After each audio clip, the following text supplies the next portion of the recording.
بسم اللہ والصلاة والسلام علی رسول اللہ اما بعد۔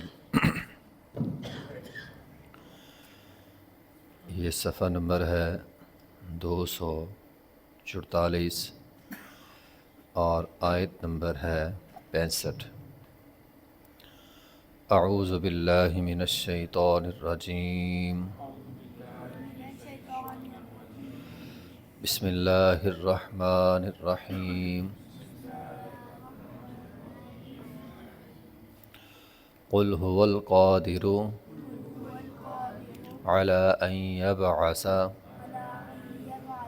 عليكم عذابا من فوقكم أو من تحت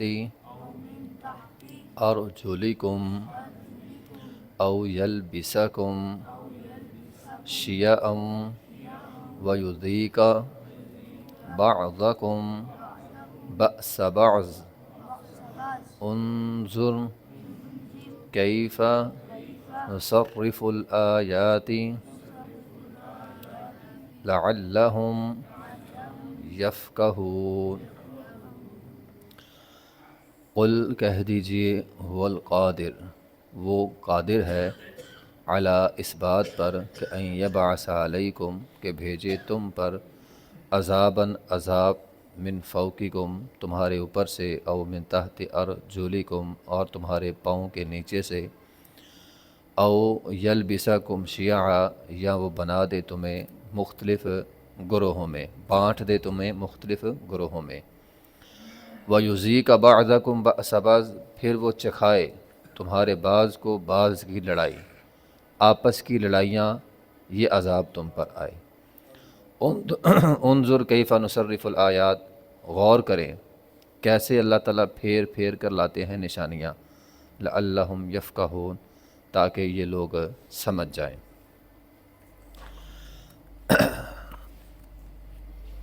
قل هو القادر، اے پیغمبر آپ کہہ دیں اللہ تو القادر ہے، ہر چیز پہ قادر ہے۔ یہ مت سمجھو اللہ کا عذاب تم پر نہیں آ سکتا۔ مشرکین مکہ نبی علیہ الصلوۃ والسلام کو کہا کرتے تھے کہ پتھروں کی بارش ہو جائے، آسمان سے عذاب آ جائے اگر آپ سچے ہیں تو فرمایا اللہ عذاب بھیجنے پر قادر ہے، اوپر سے عذاب آئے گا، نیچے سے آئے گا، اللہ تمہیں آپس کے اندر لڑا دے گا۔ اوپر سے عذاب سے مراد بارشیں نہ ہونا بھی عذاب ہے، بہت زیادہ ہو جائیں تو بھی عذاب ہے، آندھیاں، طوفان، بادل، بجلی کی کڑک، یہ اوپر والے عذاب ہو گئے۔ نیچے والے عذاب سے مراد زمین اناج اگانا چھوڑ دے، فصلیں تباہ ہو جائیں، قحط سالی پڑ جائے، زمین کے اندر دھنسا دیا جانا، یہ عذاب ہے نیچے کا۔ اسی طرح اوپر سے عذاب سے مراد یہ ہے کہ برے حکمران جو تمہارے اوپر ہیں، جو تم سے وڈیرے ہیں، جن کے متحت تم رہتے ہو، وہ لوگ برے ہیں۔ اور نیچے سے مراد تمہارے متحت برے ہیں، ظلم کرنے والے، فساد کرنے والے۔ اسی طرح تمہاری اولاد اچھی نہیں ہے، یہ بھی مراد ہے۔ اسی طرح اوپر سے عذاب مراد جسم کے اوپر والے حصوں کی تکلیف، آنکھوں میں درد ہے، کان میں ہے، سر میں ہے، دماغ میں ہے، یہ اوپر والے عذاب ہو گئے۔ اور نیچے والے پیٹ میں ہے، ٹانگوں میں ہے، پاؤں میں ہے، یہ نیچے والے عذاب ہو گئے۔ اسی طرح اوپر والے عذاب سے مراد اوپر والے حصوں کا گناہ کرنا، انسان کی آنکھوں کا گناہ کرنا، زبان کا گناہ کرنا، کانوں کا گناہ سننا، دل کا گناہوں میں رہنا۔ اور نیچے والے عذاب سے مراد پاؤں کا گناہوں کی طرف چل کے جانا۔ تو یہ ساری چیزیں مراد ہو سکتی ہیں۔ نمبر 3 ہے اللہ تعالیٰ کیا کرے گا، او یلبسکم شیعا، تم ایک گروہ بنا دے گا، وَيُذِيقَ بَعْضَكُمْ بَأْسَ بَعْضٍ اور یہ گروہ، یہ جتھے آپس کے اندر بعض کے ساتھ بحث کریں گے، جھگڑا کریں گے، لڑائی کریں گے۔ اگر اس دور کی بات کی جائے تو مکہ کے اندر ایک لڑائی لڑی جاتی تھی، فجار کی لڑائی۔ اتنی بڑی لڑائی تھی کہ خاندانوں کے خاندان مر گئے، تباہ ہو گئے۔ اگر مدینہ میں چلے جائیں تو جنگ بعاث، اوس اور خزرج کی جنگ بواس جو سال ہا سال سے لڑی جا رہی تھی، خاندان کے خاندان اجڑ گئے اس لڑائیوں میں، تو اللہ تعالیٰ فرماتے ہیں آپس کی لڑائیوں میں ہم تمہیں تباہ کر دیں گے۔ نبی علیہ الصلوۃ والسلام کی ایک حدیث ہے، آپ علیہ الصلوۃ والسلام نے فرمایا اے اللہ میری قوم کو اوپر سے کوئی عذاب نہ آئے جس سے میری قوم تباہ ہو جائے۔ فرمایا میں نے دعا مانگی، اللہ تعالیٰ نے میری دعا قبول کر لی، اب میری امت پہلی امتوں کی طرح اوپر والے عذاب سے مکمل طور پہ تباہ نہیں ہوگی، یعنی اس طرح ایسا نہیں آئے گا کوئی اوپر سے کوئی بارش آ گئی یا کوئی چیخ آ گئی، یا جس طرح سابقہ قوم میں پتھروں کی بارش ہے ساری قوم ہی تباہ ہو گئی، ایسا نہیں ہوگا۔ پھر فرمایا میں نے اللہ سے دعا کی اے اللہ کوئی ایسا عذاب جو نیچے سے آئے اور میری ساری قوم تباہ ہو جائے، پوری قوم ہی بحیثیت امت محمدیہ قحط سالی میں مبتلا ہو جائے۔ فرمایا میری یہ دعا قبول ہوگی، ایسا اب نہیں ہوگا، ٹھیک ہے، پوری قوم نیچے کے عذاب سے تباہ نہیں ہوگی۔ فرمایا میں نے تیسری دعا کی اے اللہ میری قوم آپس میں نہ لڑے۔ نبی علیہ الصلوۃ والسلام نے فرمایا اللہ نے میری یہ دعا قبول نہیں کری، میری قوم آپس کے اندر جو ہے وہ لڑے گی۔ نہیں، اس کو آپ یوں سمجھ سکتے ہیں کہ پہلے دو عذاب، اوپر والا عذاب اور نیچے والا عذاب، کلی طور پر اس امت پہ نہیں آ سکتا، ہاں جزوی طور پہ آ سکتا ہے، تھوڑا تھوڑا کسی جگہ بہت زیادہ بارشیں ہو گئیں یا نیچے سے کوئی زلزلہ آ گیا، جزوی طور پر یہ عذاب آ سکتے ہیں، کلی طور پر پوری امت پہ بڑا عذاب نہیں آ سکتا، لیکن کلی طور پر پوری امت آپس کے اندر لڑے گی، فرقے بن جائیں گے۔ اب یہ الگ بات ہے چاہے وہ سیاسی لڑائیاں ہوں، مذہبی لڑائیاں ہوں، خاندانی لڑائیاں ہوں، محلے داری کی لڑائیاں ہوں، قومیت کی بنا پر ہو، لسانیت کی بنا پر ہو، ٹھیک ہے نا، تو یہ لڑائیاں رہیں گی ضرور، اور پوری امت میں رہیں گی، پوری امت آپس کے اندر کسی نہ کسی وجہ سے آپس کے اندر جو ہے وہ لڑتی رہے گی۔ اسی طرح ایک اور حدیث ہے، اسی آیت کے شان نزول کے اندر جابر بن عبداللہ رضی اللہ تعالیٰ عنہ بیان کرتے ہیں کہ نبی علیہ الصلوۃ والسلام نے جب یہ آیت پڑھی نا، اور ان یبعث علیکم عذابا من فوقکم، تو کہا اے اللہ میں تیرے چہرے کے ساتھ پناہ مانگتا ہوں میری امت کو اس عذاب سے بچا لے۔ فرمایا اللہ تعالیٰ نے میری یہ دعا قبول کر لی، اوپر سے کوئی عذاب نہیں آئے گا۔ پھر نبی علیہ الصلوۃ والسلام نے آیت کا اگلا حصہ پڑھا او من تحت ارجلکم، اور پھر فرمایا اے اللہ میں تیرے چہرے کے ساتھ پناہ میں آتا ہوں، اے اللہ میری امت کو نیچے والے عذاب سے محفوظ رکھنا۔ فرمایا میری دعا قبول ہوگی۔ پھر فرمایا میں نے تیسری دعا مانگی اے اللہ میری امت آپس میں نہ لڑے، تو مجھے کہا گیا تیری آپ کی یہ دعا قبول نہیں ہوگی۔ اور پھر نبی علیہ الصلوۃ بخاری کے حدیث سے اگلا حصہ ہے، آپ علیہ الصلوۃ والسلام نے فرمایا یہ تیسرا عذاب پہلے دو عذابوں سے ہلکا ہے، یعنی اوپر سے اگر عذاب آئے پوری امت تباہ ہو جائے یہ بڑا عذاب ہے، نیچے سے زمین پھٹ جائے پوری امت تباہ ہو جائے یہ بھی بڑا عذاب ہے۔ فرمایا آپس کی لڑائیاں یہ پہلے دو عذاب سے ہلکا عذاب ہے، تو فرمایا یہ دعا میری قبول نہیں ہوئی، آپس کے اندر جو ہے وہ میری امت لڑے گی۔ ایک حدیث میں ہے نبی علیہ الصلوۃ والسلام نے فرمایا 5 گنا 5 عذاب آئیں گے تم پر، اگر تم 5 گناہ کرو گے تو 5 عذاب تم پر مسلط ہوں گے۔ جب تم ناپ تول میں کمی کرو گے تو زمینی عذاب آئے گا، اناج کم ہو جائے گا، قحط سالی کا عذاب تم پر آئے گا۔ اسی طرح فرمایا اگر تم عہد شکنی کرو گے تو اللہ تعالیٰ تم پر دشمن کو مسلط کر دے گا، یا تمہارے اوپر خوف مسلط کر دے گا، کسی بھی چیز کا خوف۔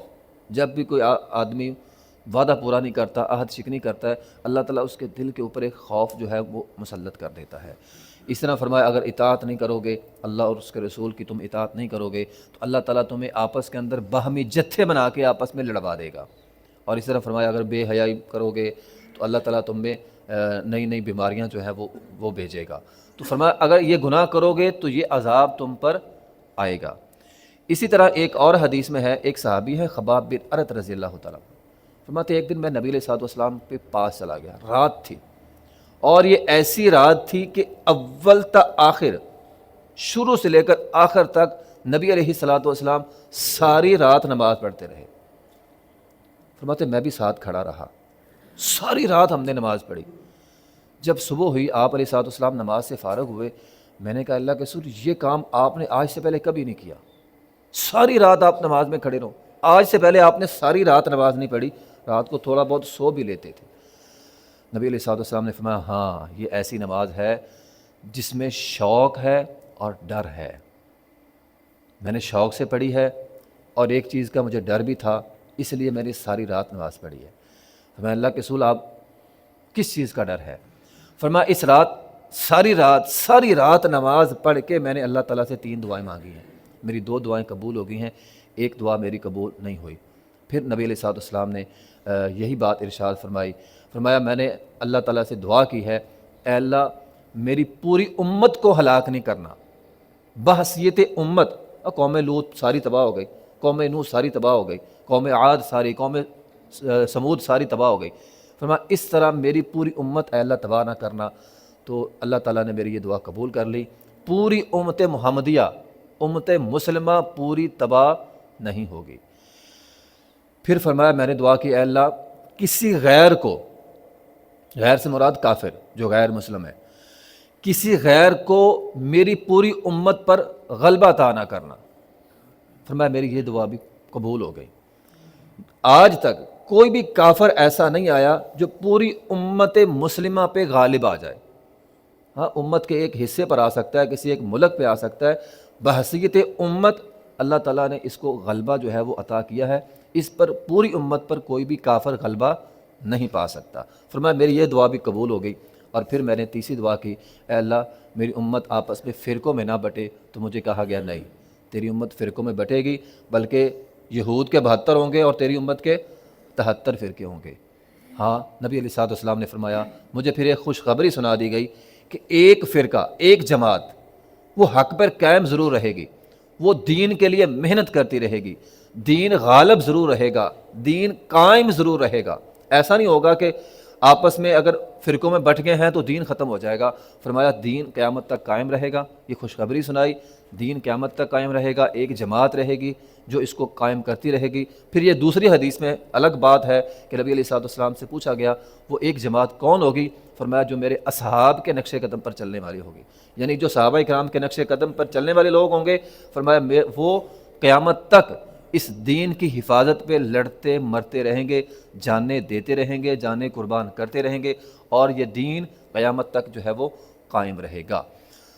تو بہرحال یہ ہے وہ بات کہ نبی علیہ الصلوۃ والسلام آپس میں امت جو ہے وہ لڑتی رہے گی، لیکن اس کا مطلب یہ نہیں ہے کہ اب ہم لڑنا شروع کر دیں۔ نبی علیہ الصلوۃ والسلام گاہے بگاہے ہمیں بہت ساری حدیثیں ہیں، لڑائی سے منع کیا ہے، اختلافات سے روکا ہے۔ فرمایا اختلافات نہیں کرنا، آپس میں لڑنا نہیں ہے، اللہ کی رحمت چلے جاتی ہے، ٹھیک ہے نا۔ وہ لیلۃ القدر کی رات بتا دی گئی تھی، آپس کی لڑائی کی وجہ سے بھول گئی، ٹھیک ہے۔ حجۃ الوداع کا موقع تھا، نبی علیہ الصلوۃ والسلام نے لوگوں کو متوجہ کیا، اور لوگوں میری بات دھیان سے سنو، خاموش ہو جاؤ سارے، میری بات سنو۔ آپ نے لوگوں کو خاموش کروا کے، سب کی توجہ اپنی طرف کروا کے نبی علیہ الصلوۃ والسلام نے یہ بات ارشاد فرمائی تھی، فرمایا لوگو میرے بعد آپس میں ایک دوسرے کی گردنیں مار کر کافر نہ ہو جانا۔ تو ہمیں ان چیزوں سے روکا ہے کہ یہ لڑائیاں جھگڑے تمہیں کفر تک لے جائیں گے، یہ ٹھیک کام نہیں ہے، یہ بہت غلط کام ہے، اس سے بچنا ہے۔ یہ لڑائیاں، یہ جھگڑے، یہ قتل و غارت تمہیں کافر بنا دے گی، تو اس لیے ان سے بچنا ہے۔ آپس میں غلط فہمیاں نہیں رکھنی، انا، ضد، غرور، تکبر، عدم برداشت، یہ وہ چیزیں جس کی بنا پر لوگ آپس کے اندر جو ہے وہ لڑتے ہیں۔ یہ میرا فرقہ، میری جماعت، میرا گھرانہ، میری قوم، میری زبان کے لوگ، میرے محلے کے لوگ، میری گلی کے لوگ، میرے خاندان کے لوگ۔ لوگ حق اور سچ نہیں دیکھتے، ان چیزوں میں پڑ جاتے ہیں، چونکہ یہ میرا ہے بس یہ ٹھیک ہے، یہ ٹھیک ہے بس ہم نے لڑنا ہے۔ تو نہیں، ہم امت محمدیہ کے لوگ ہیں، تو آپس کے اندر لڑائی جھگڑے فتنے اور فساد سے جو ہے وہ بچنا ہے۔ تو بہرحال اللہ تعالیٰ فرماتے ہیں کہ اللہ قادر ہے، قل هو القادر علی ان یبعث علیکم عذابا من فوقکم، اوپر سے عذاب آ سکتا ہے، او من تحت ارجلکم، نیچے سے آ سکتا ہے، او یلبسکم شیعا ویذیق بعضکم بعضکم بأس بعض، آپس کی لڑائیاں ہو سکتی ہیں۔ انظر کیف نصرف الآیات، اللہ تعالیٰ فرماتے غور کریں اللہ تعالیٰ کیسے پھیر پھیر کر لاتے ہیں نشانیاں، یہ ہمارے لیے نشانیاں ہیں، لعلہم یفقہون، تاکہ ہم لوگ جو ہے وہ سمجھ جائیں۔ تو اللہ تعالیٰ سے پناہ بھی مانگنی چاہیے، اللہ تعالیٰ ہمیں ان عذابات سے جو ہے وہ محفوظ رکھے۔ وآخر دعوانا الحمدللہ رب العالمین۔